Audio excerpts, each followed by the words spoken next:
Hi everyone, my name's PK. Here I have Chris Tran, who's a client of the Property Investment Accelerator. He's just bought his six properties onto his seventh property.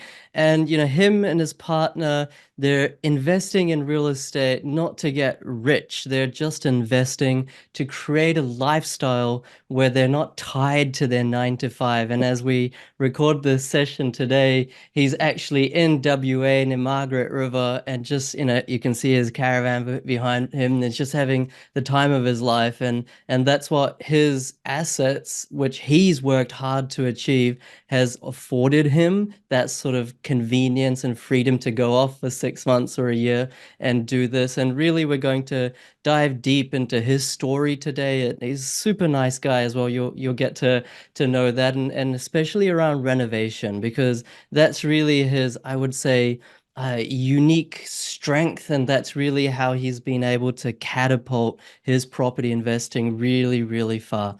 So without further ado, I just want to invite you and congratulate you, Chris, for everything you've achieved so far. Thank you very much, PK, for the awesome introduction, and thank you very much for having the time to have me on board. Yeah, so I guess did you want me to start with my story? Is that Yeah, please, please. Like, what's your yeah? I always ask, what's your property background yeah, and yeah, your okay, experience. okay, cool. I guess it's long story short. I grew up in a family of six, so it consists of myself, three sisters, mum and dad. I was the only one that was born in Australia, in Geelong, to be specific. My parents, and the rest of my family, were born in Vietnam. They came here by boat, and yeah, look, growing up, I saw the struggles they went through in life. My dad worked as a labourer, farmer. He also had, he's also actually very hands-on, actually. He worked in the US Army in Vietnam over during the war. And I guess growing up, we just always had these cars that broke down. So he was constantly fixing his cars. And as a young kid, I was just very interested. So I just tagged along, and just I guess that's how I got really hands-on into it. And from there, um, look, my family wanted me to go to university, as most, I think, Vietnamese families wish their child to do. Yep. Finished the degree. I had a bachelor degree of commerce. I got the job, but 2 weeks in, I knew it wasn't for me. I was like, nah, this ain't gonna That work quick, out. huh? Yeah. So from there, I was kind of scratching my head, and then I did a electrical apprenticeship, and what inspired me to do that was my brother-in-law. He was a industrial sparky for Toyota, and that actually inspired me to be a industrial electrician as well. So, fortunate enough, I was picked up a really really good apprenticeship with a local mob in Geelong, and they were really good to work for and really good training. So I was very fortunate for that. Um, and from there, I guess that's where it kind of began. So my first property was in November 2015, to be precise. Bought that. During the time, there wasn't much information at all on property. I remember back then there was doom and gloom with the media. I was confused. I was like on the fence about buying versus not buying. Back then, I was a younger boy, didn't have much experience. I didn't really have anyone to lean against or get info from, especially from my family. Um, yeah, so and there just wasn't much information out there back then. Like there was no influencers, there wasn't much YouTubers, or it was just wasn't really information at all. All Mhm. the information I got was from real estate agents. So I asked so many questions, heaps and heaps of questions. Um, but they do have an agenda, to try to swindle you, sell this house and land, or to try to sell you something. But I was fortunate enough to meet one or two really genuine ones. Um, and every info they gave me, I would cross-reference it and cross-check it with the broker or accountant or the relevant profession. Right. And yeah, this guy was spot on. Like he gave me the best answers. He was very genuine, and still in contact with him today. Funny thing is, I've never bought a house from him previously, but hopefully things will change one day. So yeah, back then, 2015, I could have bought a nicer house, I guess. I could have afforded a more expensive house in a better area. What I chose back then was something that was very, very original. So I bought a very original house that was heavily undervalued because it was just very original, needed clean up, and I guess I could see through the potential and the gap between unrenovated and renovated, and I went for that. Um, First project, it was a bit greener. It took me about 2 to 3 months to do the whole works. Like that's inside, outside. Um, the reno itself was pretty basic. It was just a remodel of the layout, knocked down a few walls to open it up, and just new floors, new paints, new lights, aircon to make it livable, I guess. And Yeah. got it revalued. Sorry, I spent about, I reckon it was about 15 to 20, 15 roughly. I did pretty much everything myself. Got Nice. revalued. It was came back at 90K more. So I'm like, wow, like that was instant equity. Like I just made a huge amount of invisible money in a very short period of time. And reflecting back, and I was like, mate, that took me a very long time to save that deposit. Like it took me many, many years of work and especially after tax, you're not left with much. Yeah. However, I was very fortunate enough to live at home during the time, so that allowed me to save money. But being on apprentice wages, it was quite tough at the time. So yeah, from there, we Was bought that that one in house. Geelong, Yeah, Chris? yeah, That yeah. So it was like yeah, local to where you lived. yeah, yeah. Yeah. So I was in Geelong. So I did get lucky as well, in all honesty. So I did create the equity, and shortly after that, the market in Geelong really started to take off. Yeah, So it did. that was a combination of myself manufacturing the own equity. So I made about 90K that I did myself, and the rest was the market uplift. Yeah, the Hmm. house didn't get better. It just grew over time with the market. I just want to And get a sense because obviously you've put in sweat equity and that's really worked for you in this yeah, property and why not? Because you have the skills and the experience and the talent and everything. I, I don't know if this is like a question you can answer, but let's mm, say someone didn't have the trades background that you did. You spent about 15, 20K.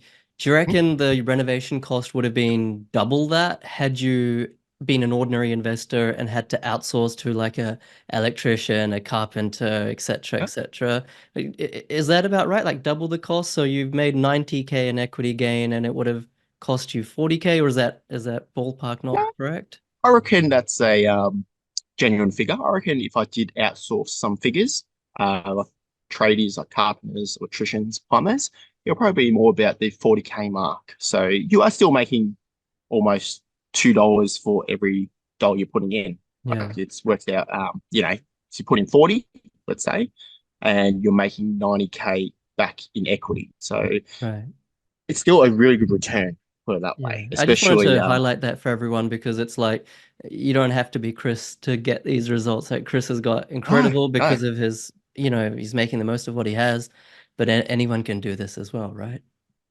Yeah, definitely, definitely. So I guess that was my first one. I guess back then I didn't have as much money to play with, so I did most of it myself. Hmm. Second one, I bought actually, well, this is the first mistake I made. I bought down the street. I bought the second one, and that one I had a bit more equity to play with. So I started to weigh up time versus reward. So I started to outsource a little bit more of the jobs to local tradesmen, and I got the reno done in 3 weeks. Brilliant. Yeah, down the road, you're gonna laugh at this.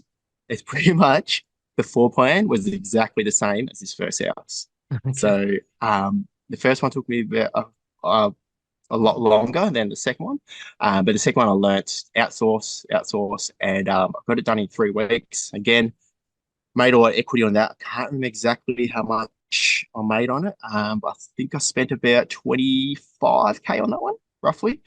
And yeah, I guess from there, I just sucked out the equity.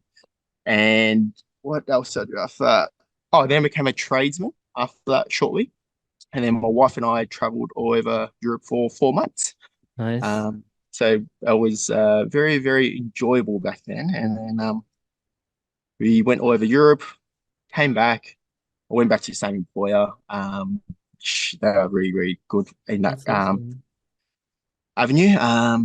And then we went to buy more properties because we had enough pay slips when we got back after Europe. We then bought a house and built, also in Geelong. Mhm. So we completed that build, had a lot of equity in the bank again after it got completed. We bought another PPLR, also in Geelong. So now And you've this is got kind of three the investment properties and one principal place of residence, all in Geelong.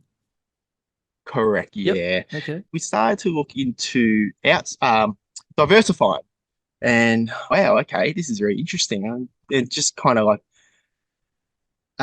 dive into a little more info and just do a bit more research. And they're like, oh, okay. And I went to my wife Maria. I was like, hey, we should actually look into interstate. And we had a look at domain real estate, but we lacked a little bit of confidence there. So we engaged a BA. We bought in Rockhampton.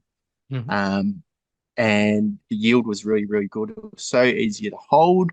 And also the capital growth was awesome as well. It was really, really good. And I guess it's been a long time in the making, but we had a plan to travel eventually. We weren't sure when. Um, so I slowly set up the caravan in the background. We also got married last year as well. And so we had a lot of things going on. So we Yeah. wanted to make the most of our value for money, I guess. Yeah. So we then thought to ourselves, this is our last chance to buy before we pull the pin on work. So we were going to use the BA again, but we wanted to travel as much as possible. And when you're not working, you think a little bit differently because BA fees, I was like, oh, that could be like my whole diesel bill for the whole app of Australia. Yeah, right. So that was the whole reason why this next purchase we decided to do ourselves. We invested in your course, of Mhm. course. And yeah, look, we dive into it. There's a lot to digest, a lot of info to take on and comprehend and really understand the metrics and the theory behind it all. But once you understand it, you're like, wow, it paints a clear picture. So from after your course, we purchased in Warnbo, which is in the Rockingham region of south of Perth, I guess you could say. And yeah, 12 or year later, it's grown a significant amount. On the house data, it shows up as 29%. So we made a significant growth. And we actually visited the house a couple of weeks ago in person and super, super happy with it. It's a lot better in real life than in photos, put it that way. Okay. So we were absolutely stoked with it. Met the tenants as well. They were really, really cool. We had a few TLC things to do. It was like an old little uh, dodgy looking pergola that would be a grapevine. So we had to tear that down because it was a bit of a hazard. And they were very nice enough to give us a chop out on their days off. And in return, we just got them a dishwasher, some wine, some chocolate, and I guess everyone's happy and they start following our travel page. So yes, there's a win-win. Um, and yeah, so I guess it's look, we're really chill people. We treat it like a business. You have expenses incoming. You got little niggles like hot water breaks down or PowerPoint breaks or it's just the cost of running a business. You got to look at it at the look at the bigger picture. Like if you're making 100K in equity, a couple $1,000 in TLC is literally a small expenditure to pay. And Yeah. I guess that's where we are today. And we so today where we are, it's kind of the fruits of our labor. We're just taking a step back. So we are unemployed right now. We are traveling full time in a caravan. And yeah, it's just nice to just to see the world and see what's in your backyard. Australia's awesome. And here we are. Yeah. Beautiful. I love that story, and also like it. And we were talking previously about this as well, how you kind of built a bit of a relationship with your tenant. I don't know if you also have a relationship with the other tenants, but at least with this Perth Yeah. one, like you you just helped them out, you fixed up the house a little bit, gave them a dishwasher, chocolate, etc. It's like it's really nice to see, it's like we're of course we're property investors when we treat it as a business, like you said. At the end of the day, we're doing this to get ahead, to make a lifestyle for ourselves and our family. That doesn't mean it needs to be like a win-lose situation for other people. And it sounds like you're really like taking care of people who are living in your property. Do you mind like sharing some details about like the deal? So like how much did you buy it for? What's it renting for? Has the rent increased? Like stuff like that? Yeah. Yeah. So when we bought that house in Warnbo last year, um, the market was hot. It was very, very hot. So we our strategy was to make it really, really easy for the vendor. Okay. We had well pre-approval and all the ad hoc stuff ready to go. So when we were shopping, when we were putting an offer, we know we were serious. We're not stuffing around here. It was very hot, so we bought one that needed a little bit of liquor paint, and I factored that into the price. We paid, oh, our initial offer was 515, and the building and pest inspection came up with a bunch of lists. They were very minor items. It just doesn't really cost much money, but it's cost me a time to do. So the BNP came with quite a big list, and then we hit him up. Hey, look, this is going to cost 15 grand or more. Um, so then we counter offered at 500K, and the vendor, they just wanted to move on and just move on with the sale, I guess. And they accepted the offer of 500. So towards the end, we got the house for 500K, and we rented it out for 550 at a local real estate agent. So it is still negatively geared. I'm not too sure exactly how much. I have to look at my spreadsheet. Hmm. But our main goal was to create a our main focus was equity, basically. Yeah, Yeah. equity was our main objective here, which we believe we nailed. And yeah. Amazing. You nailed it. Yeah. And just for full transparency for anyone who's watching or listening, like this doesn't mean you just go off right now as we're, in 2024 and go off and warm bro. It's probably not the best time to buy there anymore. Although if you want to, feel free and you're just giving Chris more capital growth as the market rises. But no, in all seriousness, you've done really well and it's grown 29%? So that's what, like It's grown a 110,000? lot. Yeah. Yeah, that's according to on the house data. Right, right. Um, in real life, it's probably grown 120, 130K, I would say. Yeah, Yeah, in sure. real life. Amazing. Amazing. Um, yeah. So And even the one that you bought in Rockhampton, I mean, I know where you bought. Do you mind if I share the suburb? yeah, yeah, of Yeah. course. Yeah, go, Frenchville, go. right? Frenchville Yeah. is one it was one of my favorite suburbs, I think, in 2020. I think it was like I think it was early 2022. Um, I had like the folks from realestate.com.au interview me about like the best suburbs to buy in Queensland. And I was like, oh, should I talk about Frenchville? It was my favorite and like dozens Yeah. of clients had bought there. And I was like, oh, to hell with it. So there's like this real estate article about me talking about Frenchville and like, it's not just me who predicted it. I think a lot of people got Rockhampton correct. And how much has that grown? Of course, that was bought previous to the Perth one, but how much has that gone up by? On the house, I reckon it's grown 20% on the house. Don't quote me exactly because it's been a while since I had a look at it, but I think it's grown about 20% from today to last year.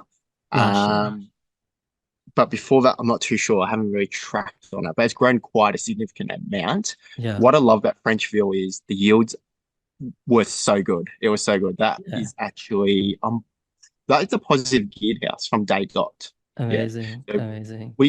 that was what for 420 and rented out for 580 a week. Yeah, that's so good. And I'm pretty confident. I mean, what I'm seeing, not just amongst clients, but just in general, is that in the Perth market or even down in the Rockingham area, you're seeing that the rents are increasing like 20 to 30%. At least they did in the last 12 months. So, of course, you want to make sure that the tenant is still okay with it, or if you get a new Mm, tenant in that, it's still affordable. But that's the great thing about Perth. The wages or incomes are so high that it's still one of the most affordable markets, both from a rental perspective and from a housing, purchase perspective compared to the East Coast capital cities.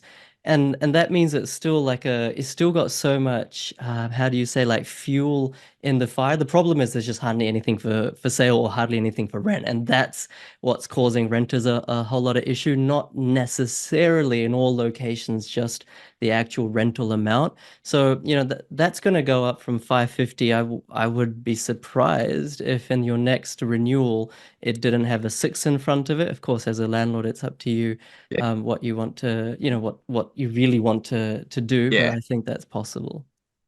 Um, And while we're here, like part of this trip was we went all over SA as well, like Adelaide, everywhere in every single regional town. We basically had unlimited time, so we went through pretty much every single suburb. We got push bikes on the back of our caravans, so we even just my wife and I and our little dog, we just go around and just the different suburbs. You can see from street level. One of the most important ones for us was terrain. Different hills, different elevations, the low points, yeah, to know where, okay, there's pockets where it has views that you wouldn't consider or know unless you were a local or you had a chat with a property manager property or you was manager. there in person. Yeah, so Yeah. that was the main reason. Adelaide's very nice, and we did the same throughout every regional town in WA, or the big ones I'm talking about. Hmm. And we went to a few house opens because we are in the market to buy a house. And wow, there is a lot of competition. There was one house had like 50 groups, I reckon. Like it was bizarre. Like there was a massive line. There was no car parks on the streets because it was all taken up, and it was hot, and it was nice to see in person. And yeah, it was just Nice. very Do practical. you reckon that those 50 groups, were they like, of course, I'm sure you didn't talk to everyone, but do you get a sense that they were mostly owner occupiers, or were there like investors? Like, did you see lots of kids or families or husband, wives, or what was your sense? Majority of them were locals because they had kids and the husband and the wife and the mums as well. Some were probably first homeowners, I would say. Right. They look locals. There were a couple BAs here there, but mainly the BAs are usually on the phone. Like they don't usually go in Yeah. person. They usually do it virtually. So yeah. Yeah, exactly. No, it's a really good point that you made as well. That when you are buying from the East Coast, you're buying in the West Coast, or let's say you're on the West Coast buying East Coast or interstate or remotely, it's so important to get that local on the ground, boots on the ground intel. And of course, you don't need to go there to get that, but speaking to really good property managers, speaking to like really good building and pest inspector, assessing the nature of the house, etc. It's really invaluable. Did you find, I don't know what this question's going to be, but like, you bought the property while you were not there yet. Um, did you find that it lived up to your expectations? Did it give you more confidence, I guess, in this concept of buying interstate and relying on data, both quantitative and qualitative, and the property managers to get the job done? Or when you got there and saw your house, you were like, "Oh, this street's kind of rough. It is not really what it said online, or the data in terms of flood maps or Google Maps or what the property manager said doesn't seem. It seems a bit sketchy. What was your thoughts on that? Yeah, yeah. So our first impression, was exceeded. Like we went there, we drove around, but wow, these beaches are really, really nice. And of course, it faces the west coast, so the sunsets are just mind blowing. They are so nice to see. It lived to my expectations. Of course, before we bought the house, as taught in your course, we did check with property managers and all the data points and metrics. They all tick the right boxes. Didn't have an issue renting it. It was listed at an awkward time over Christmas period, but it just went quite very, very quick. There was a huge demand for renters. So what I saw from a data point of view, based that was taught in your course, it met up to expectations or exceeded. Got It it. was a very hot market. We actually didn't get a proper floor plan with the house. We got a virtual tour and a dodgy looking sketch, which wasn't to scale whatsoever. Okay. Um, so when we first went inside the house, we were, wow, this rumpus room is way bigger than I thought it was. It Right. was actually a lot bigger. And all the fixtures, like the kitchen, the bathroom, it was a lot better, a lot better.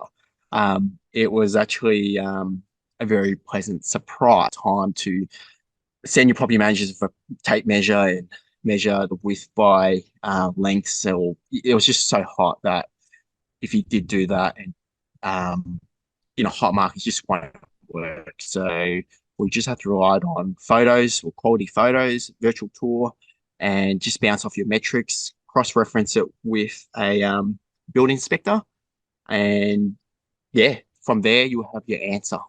Yeah.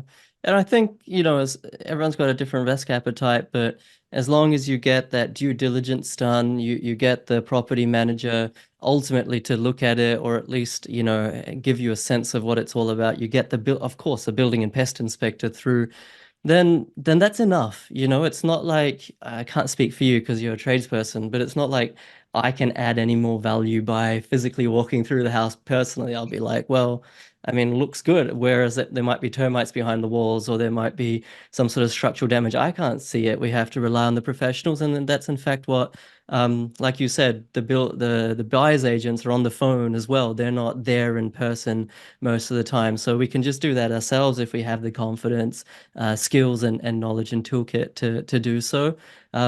And I want to touch on like your partner. I think you were mentioning last week when I was speaking with you, Chris, that she's originally from or heritage is from Bosnia, if I'm not incorrect. How closely do you guys work together in your property investing, or are you like the person who takes it forward and she supports, or are you doing it in parallel, or what's the dynamic like? Okay, so it probably started off with myself, and then I got her into it after the first house that we bought together. And yeah, after that first one, she saw a massive gap between renoed and unrenoed, Yeah. and she's now on board. So our goals are very aligned with each other. So if we were to do something quite big, like make a purchase or purchase a caravan, Yeah. we have to be on the same page here. We both of us have to both agree. If one Hmm. of us disagree for whatever reason, we don't action it.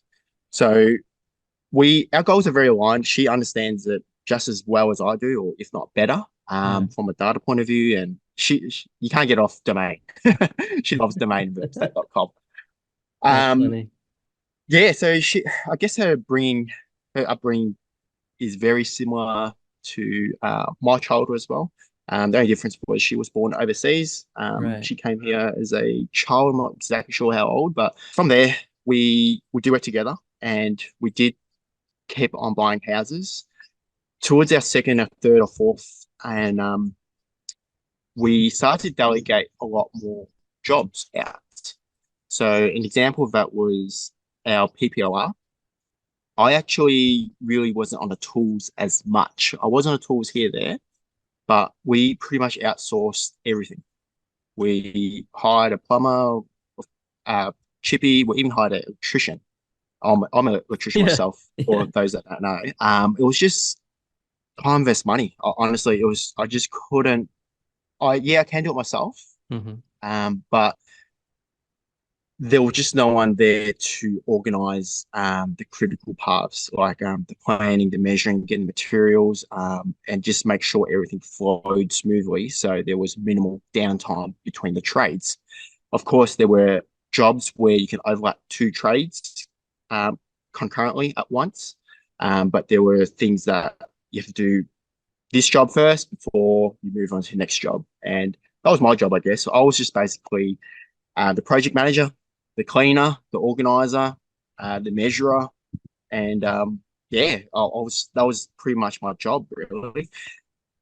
Maria's job was more the back end, so when we were doing that project, she was running the finances. So she was in charge of keeping things afloat, I guess.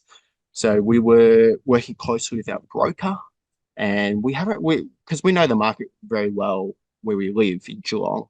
We roughly knew what it'll get valued at Hmm. once it's completed, based on what's sold around the corner, similar size block, similar size house, and so on. Hmm. And from there, we projected that we'll make X, Y, Z, and we successfully pulled it off. And that's how we funded the car and caravan. Um, Caravans aren't cheap, and cars. This is going to be off topic now, but to do a lap around Australia, there's actually a lot of modifications you have to do to a car.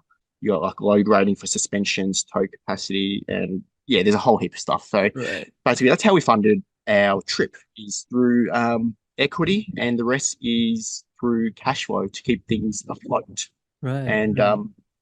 that's how you do it. But if you want to move on to growing the portfolio, simply we'll just stay in our jobs. Like if we really want to move and improve and take it to 12 properties or 14, Hmm. it's just honestly a game of equity and cash flow. Hmm. Um, it's if you achieve those two, you'll be able to massage and keep on buying. But we just wanted to enjoy. We ain't getting younger. We just got married, so we wanted to see what's in our backyard, and we love traveling. It's awesome. So we just thought, yeah, like let's just take a year off and suss around our backyard. And Marie wants to go visit her grandparents, so that's since they're getting a bit older as well. So we're putting a huge focus on that, and that's something that money can't really buy. And yeah, I'd like to share that experience with her. I love that. I love that. No, it's awesome how property has enabled you both from equity and cash flow perspective to do these things because sometimes if you don't invest in real estate correctly, it can become like a prison where you're locked into all these houses. On the face of it, looks great. You've got all these houses, but they're actually all super negatively geared and they're causing stress because you're having to pay, top up the costs every month, every year. But that doesn't seem to be the case for you guys. So you're doing something right. It's great to hear. On the point of delegation, you started to delegate, you even hired electricians when you're an electrician yourself. I'm curious, what and I know you mentioned it before, around, you don't want to pay $15,000 for a buyer's agent. That's why you did the course, because that's how much it would cost for diesel around Australia, Yeah, if yep. that's Yeah, correct. yeah, yeah. I It's just want to expensive. dig into that a little bit more, like, because you're starting this process of delegating a lot. Like, how did that conversation go down with Maria around, all right, well, I'm not going to delegate my next property purchase. Rather, I'm going to do the somewhat expensive course, $6,000 course, and learn to do it myself. Like, it seems to be a bit of a U-turn. Like, how did that conversation go down? Was she supportive, or was there skepticism, or just what was your rationale, I guess? Yeah, okay. So the whole rationale behind it was, yeah, BA is around $15,000. So that will be a whole diesel bill for a whole lap around Australia, basically. The whole rationale behind it is we have done it previously before successfully. We've only done it in our backyards though. But we went through the process, and when we bought Frenchie, we were actually shopping. We were actually looking quite closely at Rockingham. And when we were looking there, I don't know what put us off. I think it was a lack of confidence, basically. But we Hmm. were looking in the right area. When we brought Frenchie, nailed it. But we saw Rockingham, the whole region, and Mandurah just skyrocketed. Um, quite quite a big amount actually, very very big Huge. amount. And I'm like, oh, hey. And I was like, well, we're on the money here. We're actually on the money. And so from there, we're like, oh, like, like let's don't discredit ourselves. Like we know what we're talking about. We've done it before. We crunch the numbers. We have a big spreadsheet of our entire portfolio that measures equity versus cash flow and yields in that. Yeah. And yeah, so we just looked at it, dive into it more and more and more. So we started at Rockingham as a region. We sussed every single suburb, and then we're looking, and then we're still questioning ourselves. So I'm like, your course was a small price to pay, and just doing your course, it just reaffirmed that was the area to buy in. It didn't point specifically to Warnbo. It was a suburb, a few suburbs down. But our rationale was Rockingham is so close to Perth CBD. It's probably about 35-minute drive. Okay. Then I'll relay that back to Geelong, where I live. Geelong to Melbourne is close. It's about an hour drive. Geelong's covered by coastal areas and it has its own economy. It's a standalone economy. It's good for lifestyle, good for jobs. And relating it back to Rockingham, there were so many jobs there, so many jobs, close water. And it was just a no-brainer. Like, mate, we got to go for this. And we went for it and absolutely nailed it. Like, we made quite a significant amount on equity. And I guess that's how we went about it. Yeah. Yeah, that's it's so good to hear. And I don't think like everyone fully understands this, but there's kind of these like secondary cities like Yeah. obviously Geelong, close to Melbourne. There's Wollongong close to Sydney, Newcastle close to Sydney. There's Gold Coast, Sunshine Coast close to Brisbane.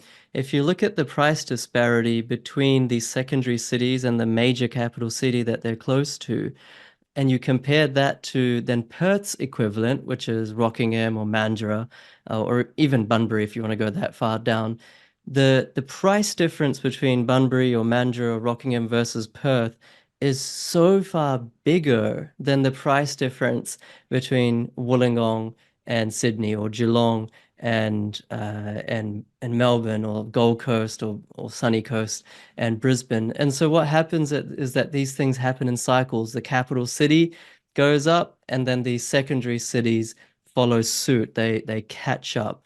And so and you timed it well. I mean, we're not really buying in the Rockingham region so much anymore. We started buying there kind of late 2020, early 2021. But there was so much value there that if Perth did well, it's almost guaranteed that these other townships or cities further south would do well. And I don't think by the time 2023 came around, I don't think it was any secret, right? It's like, and Yeah. so many people were buying there. And like you said before, what I like about it is that still to this day, most of the activity is by owner occupiers, not investors.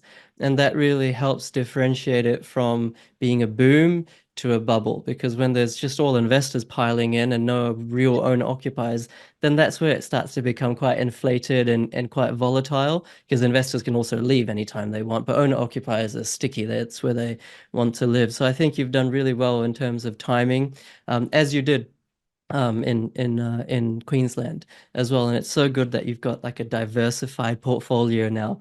I mean, everyone's different, but you probably don't want six properties in Geelong or like in No, one no. in one spot. Although I mean, you timed that really well when you bought there in 2015. I mean, I think 2016, 17 or 2016, 17, 18, those were the best years for that Yeah. sort of that the whole town, like city, you could say Geelong just changed. It just became Yeah.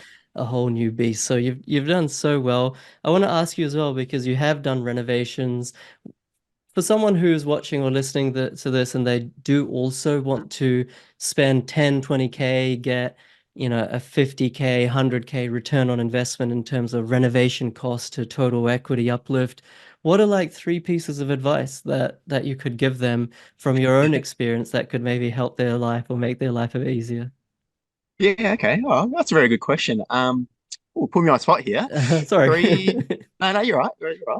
Three piece of advice. You got to really, really know where you're buying. Okay.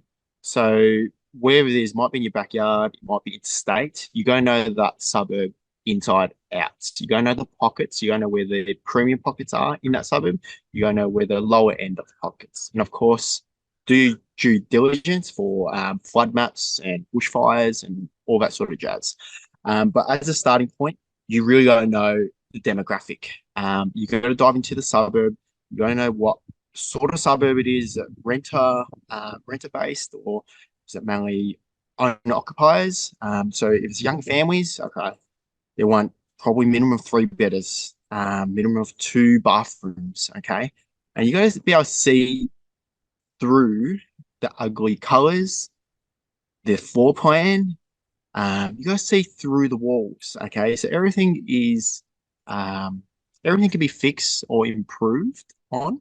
It's just either going to cost you time or money at the end of the day. You Yeah. can be as creative as you want, but they're the two factors that will really hold you back.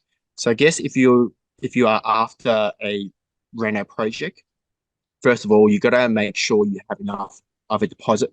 First of all, second of all, you can't get a loan for this. So you got to be able to calculate, do you have enough surplus to fund the project, as in paying the trades, getting materials, or doing it yourself? But not only that, but you have to carry over the monthly or weekly repayments in holding that property.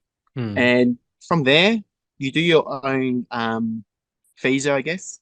And okay, is it worth my time or no? I'm making $20,000 and I'm outlaying $80,000 worth of my own money and 3 months of my time. It's probably not worth it. So you got to know where to draw the line. Okay, so I guess that answers one. Um, Second of all, you got to know what you're good at and your current situation. So is your job flexible with time off? Okay, it's very hard to do it outside of work hours after your 9 to 5, then go work on your house. Realistically, you're only working up for like 2 hours and you're gonna have dinner, then you repeat the next thing the next day or go to work. It's just not sustaining. So Yeah. you gotta weigh up, okay, is my employer flexible enough to take 2 months, 1 month off to actually punch it out, put a really good dent into this reno. And second of all, your skill set. Are you someone that's hands on? And when you do these jobs, you want to still do a good job. You don't want to be doing a DIY tile and it looks dodgy or it doesn't look appealing because you're not only wasting your time, but you're also wasting your money. And you want to be able to produce a nice quality finished product because end of the day, you want to suck the equity out, you'll get it valued. All these things do play a factor Yeah. in. And not only that, but you might even sell it one day. And people do notice these things. Like, if you got a tire sticking out, it's a trip hazard. It's not only a trip hazard, but it's not good for tenants as well. It's a potential risk. Um, Third thing, what I look for is floor plans. That's the first thing I look at, floor plans. Yep. So when I read a floor plan, and my wife and I, she actually learned a lot off me, and I've also learned a lot off her. Hmm. She mainly she picks all the colors. I'm the one that does the foundation, I guess. Yeah, the essentials. Yeah. So when I look at a floor plan, speak to a local chippy or speak to a local structural engineer. But what you'll find is typical houses, there's different type of trusses. Newer houses, the trusses, the load bearing is loaded on the outside walls, whereas traditional older houses are loaded on the inside. Okay. For a truss, it usually runs one way. So from looking at the floor plan, you will know from experience what walls you can take out, which walls you can't take out. Um, and which one's easier. I mean, and at the end of the day, anything's possible. You can remove any walls you want. It just depends how much money you got to pay an engineer and a carpenter, I guess. But there is some walls are easier to knock down than others. Hmm. And knocking down a wall, it's just free space. It's free space. Like you open it up, and it just feels a lot bigger. And you haven't really done much. You haven't created extra space, I think. It's just opens it all up, just flows nicely. So that's number one thing I do is that's well, look at floor Just plan to is the allow the first thing house I to go for. breathe, right? Second of all, yeah, second of all, you can be a bit more creative. Add a bathroom ensuite. I like that. So there might be some wasted space in a hallway that you might be able to reconfigure. Quick tip for you viewers.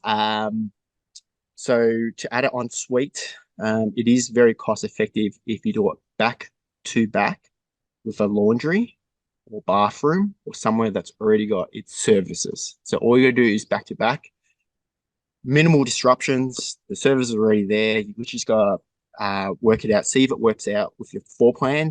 And of course, look, you have to do your measurements precisely because you can't just have a door half open. You've got to, it has to be up to building codes and standards because Mm. you can't just have a half door that opens and hits toilet seat or something like that. Yeah. So you Yeah. have to make sure the floor plan actually works. So you have to be very savvy and precise with your measurements. But yeah, so that's what we do. Floor plans number one, sus back to back, and just open it right up, clean it all. We just generally, if we do a reno, we do it all at once. We don't do room by room. We one day, all we do is demo work. The next day, all we do is patching work. The next day, so basically, you just want to do one trade per day. So I Right. think that's where a lot of people go wrong. They try to do one room by room. So it's just too time consuming. Then if you do room by room, you're doing demo, then you got to get a little bit of paint, then you got to paint that, then you got to patch it. Then you're suddenly a carpenter, then you got to do the doors. It's more the cleanup and setup time that kills you. So if you do a reno, pick up one tool at once. That one day is what you do for the entire day. And that's how you speed things up and just wipe it all out at once, do a complete demo, then yeah, just you have a process. You want to do Right. it, time is money, so you want to do it as Right. quick as possible. Right. That's great. It's great advice. I mean, I think everyone should consider, even if you're brand new and everything that Chris was saying, you're like, oh my God, this sounds really like crazy and difficult and I don't want to do this. At least buy something that you have the potential to add value down the line Mm. because you may not have the skills or experience or confidence to do it now. But if you buy something with value add potential, maybe in 2 years' time, 3 years' time, 4 years' time, you can do it. And then at that time, make 50, 100, 150K of equity that may be the deposit for you to get into the next subsequent house. So no, that's great work. And what's on the horizon for you guys, Chris? Like, you're obviously traveling right now, so you're probably just taking it a bit easy. But when are you buying your seventh property or looking ahead 5 or 10 years? What's the property plan? Um, Property plan. We are actively looking to buy right now. Oh, It nice. just has to be, I guess, the right house. There are areas where it's very, very hot still, but there are areas where it's more of a buyer's market. So we are just exploring all options. We buy for the long term, so um, we look at the essential fundamentals. So we are looking to buy in owner-occ areas, um, somewhere that has a strong economy, somewhere that stands on its own feet, lifestyle factors, close to work areas. But yeah, so we don't really know where yet exactly. We're still analysing all of Australia. But yeah, we are actively looking. This year it's just more of a reset. So we're just floating around WA at the moment. Probably not really sure to be honest. We're just absolutely winging it every day. But we do want to go to Europe and visit Maria's grandparents. Yeah, So that's probably our main priority, I guess, is to go nice. Europe and buy the seventh house. Yeah. Nice. Oh, I love that. I mean, I love that you can be relaxing and resetting and traveling around, but at the same time, because you have the skills, you can just keep your finger on the pulse and just do the analysis, the data analysis, looking at all of Australia Yeah. just remotely and being like, okay, do I want to buy here and or there? And it's just a really stress-free way of property investing. It's really cool. Last question, I'll just ask a little bit of a cheeky one. If someone's in your kind of shoes like you were before, like let's say they want to buy remotely in another state or city, they're kind of lacking confidence. You obviously did the course. What words of advice would you give them about the course? Okay, so I guess first of all, you gotta get very familiar with the geographic location of wherever you want to buy. Know where west is, know where east, north, and usually every city is set up very similar in a way. You usually got a commercial sector, you got industrial sector. So just really know where they are and really know where the owner ox like to live. Um, and from there, really look at the data. It will really paint a clear picture for you on where to go. It'll give you all those data metrics, know the imbalance between demand and supply. So once you figure that out, which is taught in the course, you'll know where to buy exactly in that suburb. Um, and from that, you'll pick the suburb and you'll be able to nail the region in that suburb. From there, it's all about house factors then. Four better, which orientation's facing, how can you add value, what walls you can knock down, what improvements can you make. But yeah, I guess that's where to start really. But yeah, I guess that's a good start, and there's plenty of information out there. And on your free YouTube channel, there is a wealth of information. You, the more knowledge you know, the better. But really get to know the geographic location of where you're targeting is probably my number one advice. Brilliant, brilliant. Well, no, I mean, I just want to say thank you for making time, Chris, and congratulations on your large portfolio. And like I said at the start, it's really cool how you're doing this to aid your lifestyle, not take away from it. You know, you both have immigrant kind of heritage, and it's so great that you and your partner have similar values, and you know you're going to see your grandparents, and just just being a solid nice guy. I mean, kudos to you, a great example for all property investors, not least because you also take care of your tenants. And I think that I know that's something you're passionate about when we were talking offline last week. And I think that's something that we can all learn and imbibe as well. So yeah, just congratulations on all your success, and I'm looking forward to what you do next. Yeah, thank you very much for this interview and all the best. Thank you very much. And thank you everyone for watching or listening. It's probably the best background we've had for any speaker that I've interviewed. The coolest background ever. Hopefully you gained a lot of intel and inspiration and education, and also like just kind of how down to earth property investment can be. It doesn't have to be super stressful or for people who are always on the go. You can see how relaxed Chris is, how level-headed he is, and just how, I mean, his lifestyle has changed a lot because of all of his hard work in investing in real estate. Hit the subscribe button, give it a thumbs up. There's more than 120 client interviews on the client results playlist on YouTube. Like I always say, honestly, don't mind if you do the course or not, but please go through and watch them because you'll learn so much from other fantastic people, just like Chris, and you'll learn and you'll also be inspired. And I think that's what it's all about. My name's PK. Here's Chris, and thank you again for watching. Thank you very much.